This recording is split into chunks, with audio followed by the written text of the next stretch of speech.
جب موسیٰ علیہ السلام کوہ طور پر جانے لگے تو اپنے بھائی ہارون علیہ السلام کو خلیفہ بنایا، نائب بنایا کہ آپ میری قوم کے پاس رہیں تاکہ یہ کوئی فساد نہ پھیلائیں۔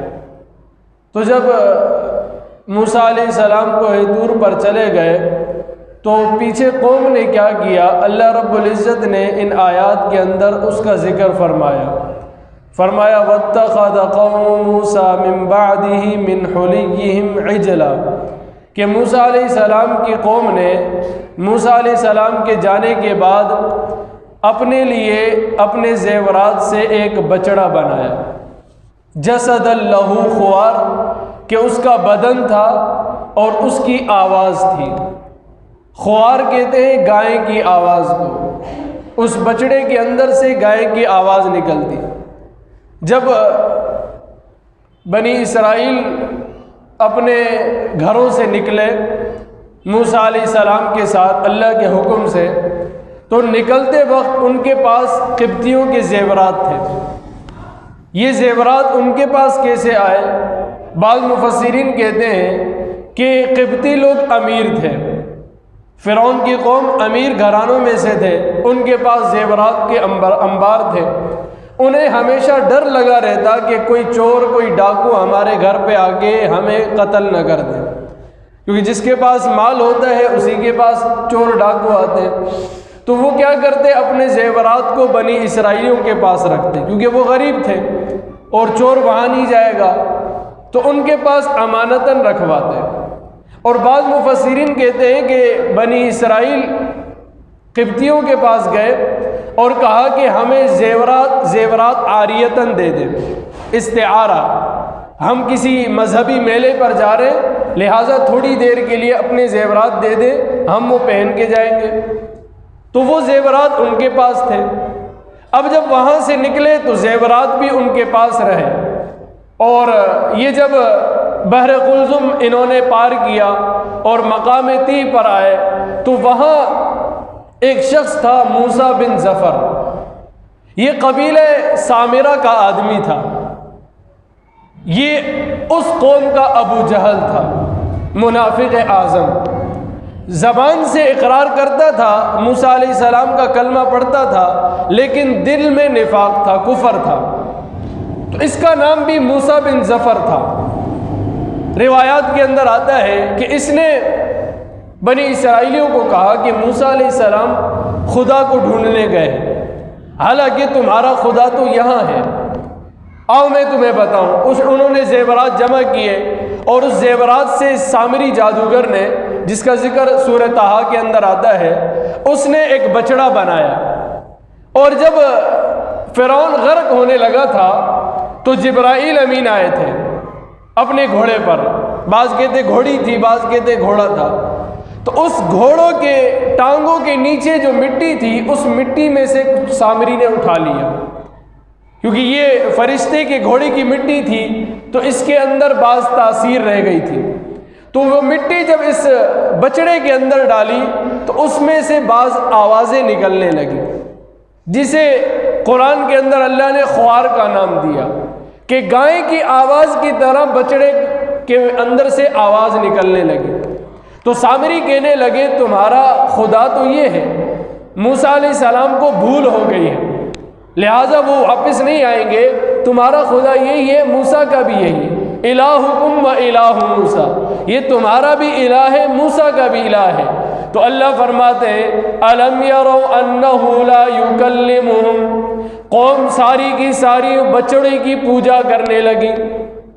تو یہاں مفسرین کرام فرماتے ہیں کہ پوری قوم جو ہے انہوں نے بچڑے کی پوجا نہیں کی، بلکہ ان میں سے بعض لوگ جو تھے وہ بچڑے کی پوجا کرنے لگے، اکثر لوگ اس میں سے انہوں نے بچڑے کی پوجا نہیں کی، کیونکہ جب اللہ نے حکم دیا کہ تمہاری توبہ کب ہوگی، جب تم جنہوں نے بچڑے کی پوجا کی ان کو وہ لوگ قتل نہیں کرے جنہوں نے بچڑے کی پوجا نہیں کی، اقتلوا انفسکم، یعنی اپنے برادروں کو قتل کرو۔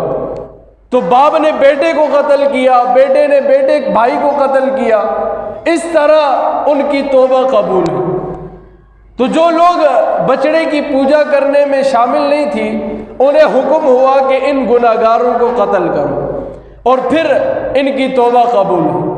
یہ مرتد کی سزا تھی اس زمانے کے اندر۔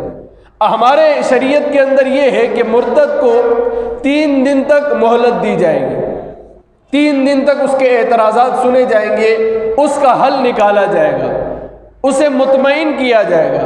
اگر 3 دن کے بعد بھی وہ ایمان قبول نہیں کرتا تو اسے قتل کر دیا جائے گا۔ یہ مرتد کی سزا ہے۔ لیکن وہاں اتنی شدت تھی کہ مرتد کو فوراً قتل کر، اس کی توبہ قبول نہیں ہے۔ تو فرمایا کہ الم یروا انہ لا یکلمہم، کتنے بے وقوف لوگ ہیں کہ اس بچڑے کی پوجا کر رہے ہیں، حالانکہ یہ ان سے بات بھی نہیں کرتا، ولا یہدیہم سبیلا، نہ انہیں کوئی راستہ دکھاتا ہے۔ یہ تو ٹی ٹی کی آواز پر انہوں نے اس کو معبود بنا لیا، حالانکہ نہ ان کے سوال سن سکتا ہے، نہ ان کی حاجت پوری کر سکتا ہے۔ تو انسان جب بے وقوفی پر آتا ہے تو سانپ بچھو کو بھی اپنا معبود بنا لیتا ہے۔ ہندوؤں کو دیکھیں، بعض لوگ سانپ کی پوجا کرتے ہیں، اور بعض لوگ بلی اور اسی طرح حشرات الارض کی پوجا کرتے ہیں۔ جس پتھر کو اپنے ہاتھ سے بناتے ہیں اسی کے سامنے سجدہ کرتے ہیں، کہتے ہیں رب رسے تو پھر عقل پھسے۔ جب اللہ ناراض ہو جاتا ہے تو انسان کی عقل ختم ہو جاتی، اللہ عقل چھین لیتے ہیں، عقل پر پردہ پڑ جاتا ہے، پھر انسان وہ کام کرتا ہے جو اس کی ذات کے لائق نہیں ہے۔ اللہ نے اشرف بنایا لیکن یہ خسیس ترین کام کرتا ہے۔ تو فرمایا کہ کس طرح بے وقوفی کا کام کر رہے ہیں۔ اتخذوہ وکانوا ظالمین، فرمایا انہوں نے اس کو معبود بنایا اور وہ ظلم کرنے والے تھے۔ ولما سقط فی ایدیہم، فرمایا جب وہ نادم ہوئے، سقط فی ایدیہم کا معنی ہے جب اپنے ہاتھوں میں گر گئے۔ انسان جب شرمسار ہوتا ہے، نادم ہوتا ہے تو وہ نیچے دیکھتا ہے گریبان میں، یا اپنے ہاتھ کو اپنے منہ میں ڈالتا ہے، شرم محسوس کرتا ہے، یعنی اسے ایسے لگتا ہے کہ وہ اپنے اندر ہی گر گیا، اپنی نظروں میں گر گیا ہے۔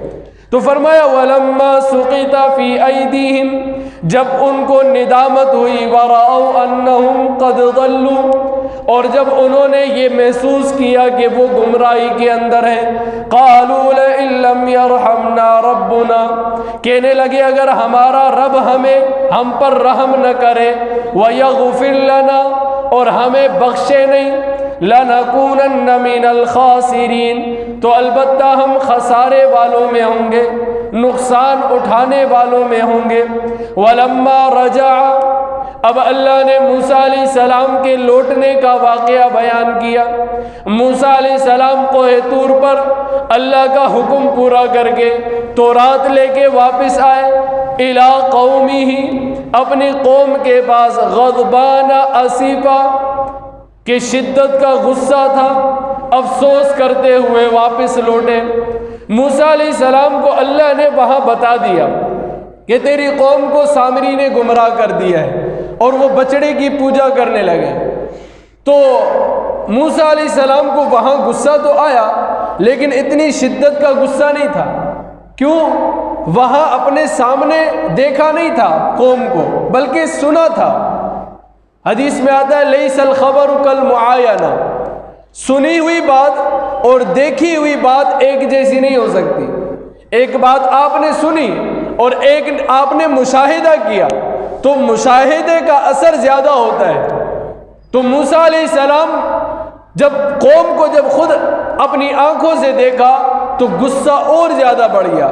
فرمایا قال بئس ما خلفتمونی من بعدی، پہلے قوم کو خطاب کیا، کہا بڑی ہی تم نے بری نیابت کی، میں نے تمہیں اپنا نائب بنایا لیکن تم نے اس کا حق ادا نہیں کیا۔ اور فرمایا اعجلتم امر ربکم، کیا تم نے اپنے رب کے حکم میں جلدی کی؟ اللہ نے فرمایا میں کتاب دوں گا، 40 دن کا اعتکاف کرو، لیکن تم نے اس کام کے اندر جلدی کی اور اپنے لیے خدا بنا بیٹھے۔ اور پھر ہارون علیہ السلام کی طرف مخاطب ہوئے، وَأَلْقَى الْأَلْوَاحَ، اور انہوں نے وہ تختیاں پھینک دی۔ اس کا لفظی معنی یہ ہے، القا کا معنی ہوتا ہے پھینک دینا، لیکن مفسرین کرام فرماتے ہیں یہاں تعبیر پھینکنے سے موسیٰ علیہ السلام نے تختیاں پھینکی نہیں تھی، کیونکہ اللہ کا کلام ہے، اس کی تعظیم ہے۔ قرآن کو پھینکنا کتنا بڑا گناہ ہے، تو یہ نبی کی شان کے لائق نہیں ہے کہ نبی اس طرح کام کرے۔ فرمایا موسیٰ علیہ السلام اپنے ہاتھ کو فارغ کرنا چاہ رہے تھے، کیونکہ انہوں نے ہارون علیہ السلام سے 2 ہاتھ کرنے تھے، انہیں تنبیہ کرنی تھی۔ تو جلدی میں جب انہوں نے نیچے رکھا تو ایسے لگا کہ جیسے انہوں نے پھینک دیے، اور اللہ کو یہ بات بھی پسند نہیں آئی، اس لیے اس کو تعبیر فرمایا القل الواح۔ اور موسیٰ علیہ السلام نے وہ تختیاں نیچے رکھ دی، کئی جگہ پہ رکھ دی، وَأَخَذَ بِرَأْسِ أَخِيهِ، اور اپنے بھائی کے سر سے پکڑا، ہارون علیہ السلام کے، يَجُرُّهُ إِلَيْهِ، اسے اپنی طرف کھینچ رہے تھے۔ ہارون علیہ السلام بھی نبی ہیں، اب موسیٰ علیہ السلام طیش میں تھے، غصے میں تھے۔ بظاہر یہ لگتا ہے کہ یہ بھی ایک غلط کام ہے، گناہ کا کام ہے کہ نبی کو بال سے پکڑنا اور کھینچنا۔ تو علماء فرماتے ہیں کہ یہاں ان کی مراد توہین نہیں تھی بلکہ تنبیہ تھی، کیونکہ ہارون ان کے نائب تھے اور نائب کی غلطی پر تنبیہ کرنا یہ اس کا حق تھا، اس لیے انہوں نے تنبیہ کے طور پر یہ رویہ اختیار کیا۔ اور موسیٰ علیہ السلام چونکہ غصے میں تھے، اور جب شدید غصہ ہو تو انسان کو پتہ نہیں چلتا کہ وہ کیا کر رہا ہے، تو انہوں نے غصے میں ہارون علیہ السلام کے سر سے پکڑا۔ اب موسیٰ علیہ السلام جلالی پیغمبر ہیں، غصے والے پیغمبر، اور ان کے بڑے بھائی ہارون علیہ السلام وہ رحم دل اور شفیق ہیں، اور کیا کہنے لگے، قال ابن امی، اے میری ماں کے بیٹے۔ یہاں عجیب لفظ استعمال کیا، یہ نہیں کہا کہ میرے بھائی، موسیٰ علیہ السلام بھائی تھے، یہ کہتے کہ قال اخی، اے میرے بھائی، لیکن کہا قال ابن امہ، اے میری ماں کے بیٹے۔ پھر یہاں یہ بھی نہیں کہا کہ میرے باپ کے بیٹے، بظاہر تو یوں استعمال ہوتا ہے کہ میرے باپ کے بیٹے، حالانکہ ایک ہی باپ ہے، لیکن ماں کے بیٹے کیوں کہا؟ مفسرین کرام فرماتے ہیں ماں کے اندر شفقت زیادہ ہوتی ہے، ماں کے اندر شفقت اور رحمت زیادہ ہوتی ہے، اس لیے ماں کی طرف منسوب کیا، کیونکہ ماں کے اندر اتنی شفقت ہے کہ وہ بیٹے کو تکلیف دینا برداشت نہیں کر سکتے۔ وہ سردیوں کے اندر اپنے آپ کو تو سردی میں برداشت کر سکتی ہے، لیکن بیٹے کی سردی برداشت نہیں کر سکتی۔ اگر بیٹے کو تکلیف ہے تو بیٹے کو بعد میں رونا آتا ہے، ماں پہلے روتی ہے۔ اگر بیٹے کی نیند خراب ہے تو ماں کو بھی نیند نہیں آتی۔ تو وہ فرمایا کہ قال ابن امی ان القوم استضعفونی، اس قوم نے مجھے کمزور سمجھا۔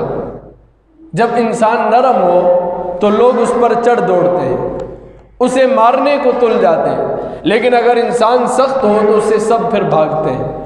تو فرمایا استضعفونی، قوم نے سمجھا یہ نرم دل ہے، وَكَادُوا يَقْتُلُونَنِي، اور قریب تھا کہ مجھے قتل کر دے۔ فَلَا تُشْمِتْ بِيَ الْأَعْدَاءَ، لہذا لوگوں کو مجھ پر نہ ہنسائیں۔ لوگ کیا کہیں گے کہ بھائی بھائی لڑ رہے ہیں، نبی ایک دوسرے سے لڑ رہے ہیں، لہذا لوگوں کو ہم پر نہ ہنسنے دے۔